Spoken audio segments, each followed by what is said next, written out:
नमस्ते।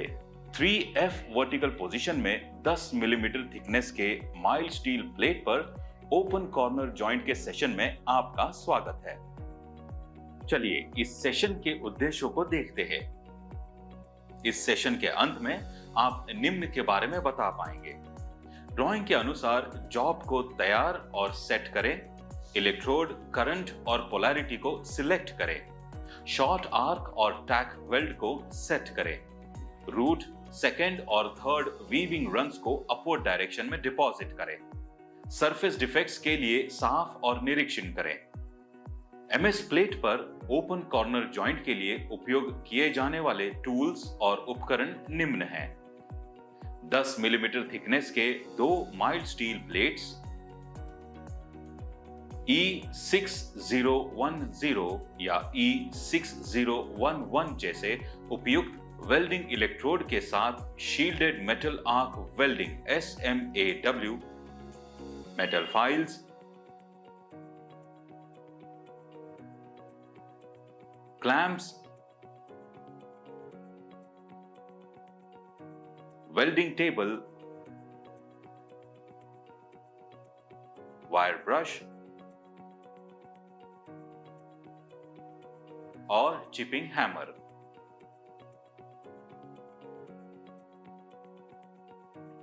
Shielded metal arc welding SMAW का उपयोग करके 3F वर्टिकल पोजीशन में 10 मिलीमीटर थिकनेस की माइल्ड स्टील प्लेट पर ओपन कॉर्नर जॉइंट की प्रोसीजर यहां दर्शाई गई है।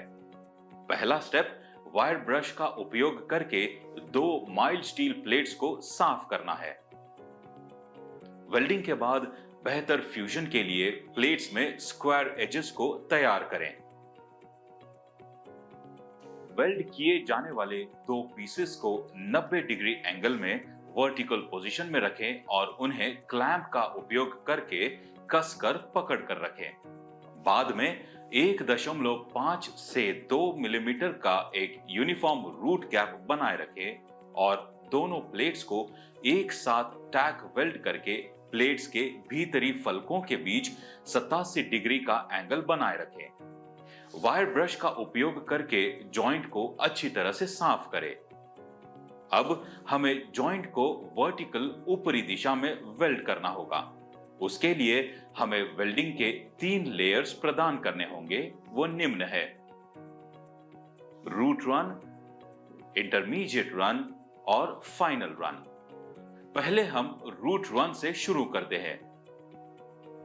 वेल्डिंग मशीन में 3.15 मिलीमीटर डायमीटर का इलेक्ट्रोड ले और 110 एम्पियर सेट करें। जॉइंट में इनिशियल आर्क को शुरू करके वेल्डिंग शुरू करें। बाद में वेल्डिंग को वर्टिकली ऊपरी दिशा में आगे बढ़ाएं। वेल्ड की लाइन के लिए 80 डिग्री का एक इलेक्ट्रोड एंगल बनाए रखें और इलेक्ट्रोड को वीविंग मोशन दें। रूट रन पूरा होने के बाद वेल्डमेंट एरिया को वायर ब्रश का उपयोग करके साफ करें और वेल्डमेंट एरिया को विजुअली निरीक्षण करें। बाद में इंटरमीडिएट रन को रूट रन के ऊपर शुरू करें। इसके लिए 4 मिलीमीटर डायमीटर का इलेक्ट्रोड और 160 एम्पियर वेल्डिंग करंट लें। इलेक्ट्रोड का एंगल वेल्ड की लाइन का 80 डिग्री होना चाहिए और आर्क लेंथ कम होनी चाहिए।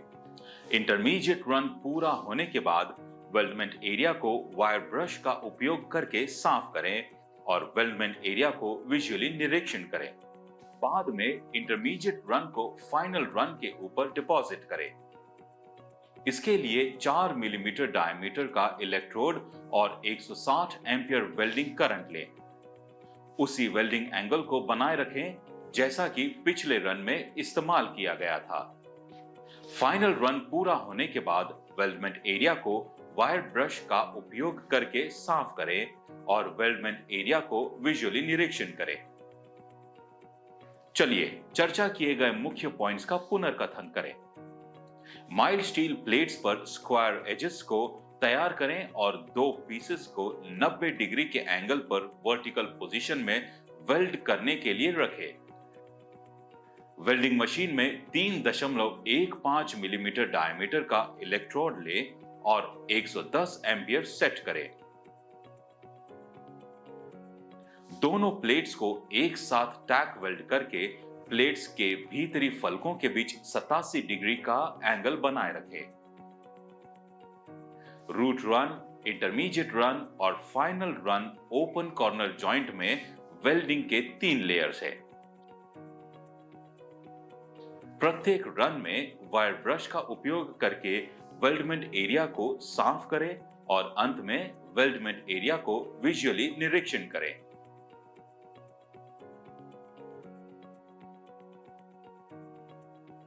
हम अब इस सेशन के अंत तक पहुंच गए हैं। आशा है कि आपको 3F वर्टिकल पोजीशन में 10 मिलीमीटर थिकनेस के माइल्ड स्टील प्लेट पर ओपन कॉर्नर जॉइंट वेल्डिंग के बारे में पूरी तरह समझ आ गई होगी। अगले सेशन में मिलते हैं।